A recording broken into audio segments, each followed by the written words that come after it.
We are almost at the finish line. I know you've always said kind of from minute one to now that if you kind of stop learning from this job, then it's probably time to wrap up. It's probably not the time to start reflecting because there's still a game left, but what have you learnt this season? How has things changed in your life this season? But now that's a bit in depth, isn't it, Dan? Have you got 3.5 years? I mean, the big thing that we've got to learn from this season is we've got to defend better. And I think the element that has to improve is concentration. Because I think pound for pound, player for player, we actually have got good defenders who do defend well. They just don't defend well for 98 or 99 minutes that we need on a Saturday. We've conceded too many goals, and our focus next year has definitely got to be not to concede as many. I think the goals going in will probably take care of themselves. I think everyone goes in this expected goals now. I still don't quite understand that. It's a little bit like my algebra in my early years. When I got to grips with it, I was quite good at quadratic equations after that. But, so if you look at the expected goals, I think we're up there with top 3 or 4. Certainly got the top 3 most chances created. So I think that takes care of itself. We have to focus more on defending next year, and that will be a team ethos. That's something that I'm looking forward to getting my teeth into in the summer. You've had a few different systems that you've deployed this season. Has that been part of the quest to try and concede fewer goals, or is it a lot more about the personnel that are available at any given time and the opposition you play?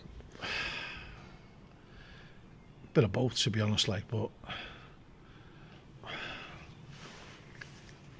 I'll get told off for doing that. But,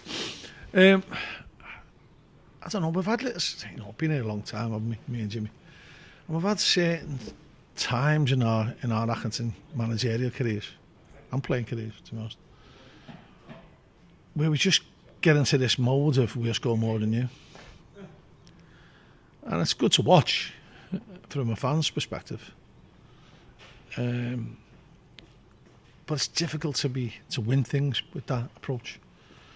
Now you can say, well, Man City and Liverpool do it, and they don't do too badly. But you're taking it to another level. I've always liked to play on the front foot. I've always liked to try and believe that attack is the best form of defence. And you're always looking to enhance that with your formations, and a lot can be read into their formations and tactics. When it all boils down to it, when you strip it back to the bare bones, it's 11v11, and 11v11 who are at it, and at it I mean by giving the effort in which we do, but concentrating for 90, 99, 90, whatever it is. And it has always been about 11v11 with us. And that's sometimes why we're better than what we should be. And that, if that makes any kind of perverse sense. But, we should be the second worst team in the league, all things being equal. But we're not. And it's always a challenge, and I think you'd embrace that challenge and you look forward to it. I'm looking forward to maybe having a little bit of a more measured approach next year. It's often said that fans don't care about the sort of style of football or the entertainment if you're winning. Does it sometimes work the other way? Do you feel like your fans appreciate sometimes being entertained even if you don't necessarily always get the result? And is that maybe down to the amount of time that you've done the job? Depends on what fans you're talking about. I've come off here and got booed in the past when we've played really well because we've lost. So that'll never change with some fans.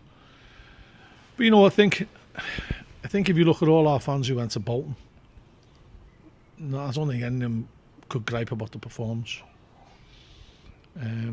Even the Wigan game, definitely the Rotherham game. So I think that there is a healthy proportion and we appreciate that what we're trying to do. And I'm a football fan, and the one thing that you demand that's non-negotiable is effort. And I think in the main to get it from Ireland. You mentioned proportions there.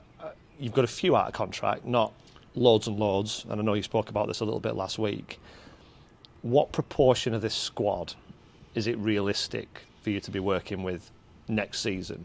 Kind of both ways, because some will leave, I guess, and I imagine some will be in demand. I think some will very much be in demand. You don't like using the word churlish, and it would be churlish of me to try and predict the future. I don't know what will happen. I'm amazed that there's a couple of our players that I haven't had inquiries off. I'm flabbergasted to be honest. That's not loud because I want them to go. I just think that they're good players.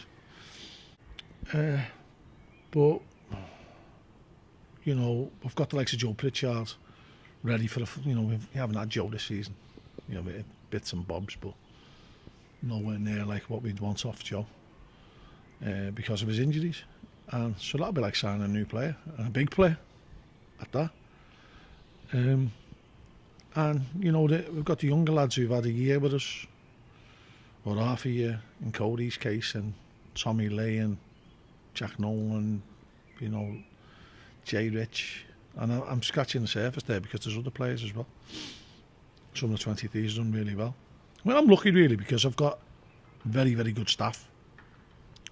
So I've got got Jimmy and John who do most of the coaching who I trust in my life, and I know that they're very, very good coaches. So it gives me the opportunity to assess from afar, as well as when I step in and my words have a little bit more weight. I've got Andy and Jed and Andy doing the 23s who I trust well, and they've done really well. You know, they've got a good football way about them and good understanding of the game and a good understanding of what we want of the players. And then the youth team are backing that up with Marzi and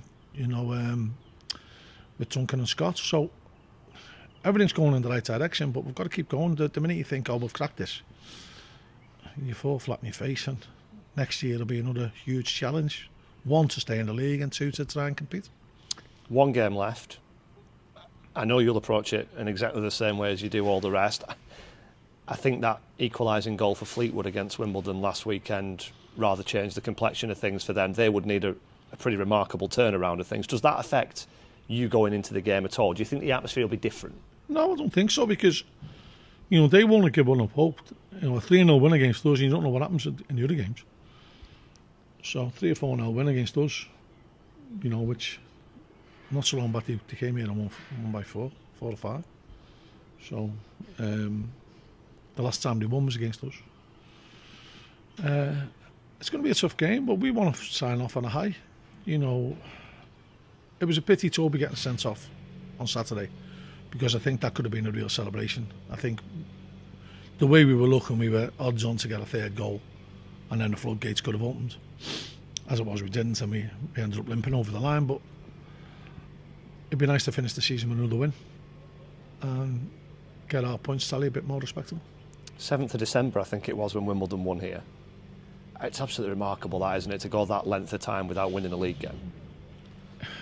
I've been in them situations where you just don't know where your next win's coming from. And if you look, I feel very, very sorry for Wimbledon, because they must have took the lead in the last 12 games in at least 7 of them.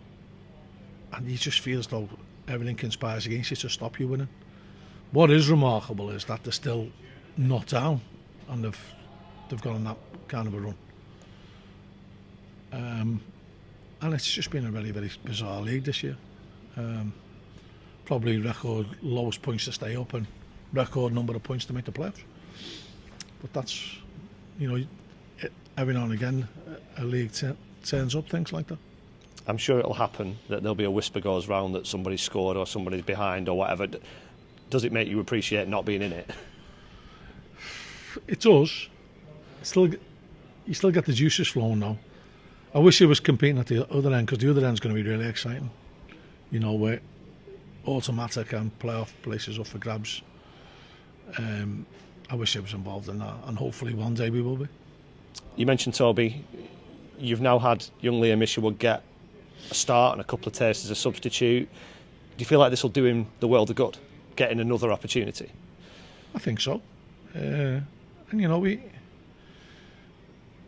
a great kid, Liam, and he showed no nerves on Saturday when he come on. You know, tough opportunity, tough environment to come on to, and I think he handled it really well. Can you have a word with George? Because his kit was so big, I thought he was going to blow away. It's better than being too small and then restricting you, in my humble opinion. Very good. That's why you're the boss and I'm not.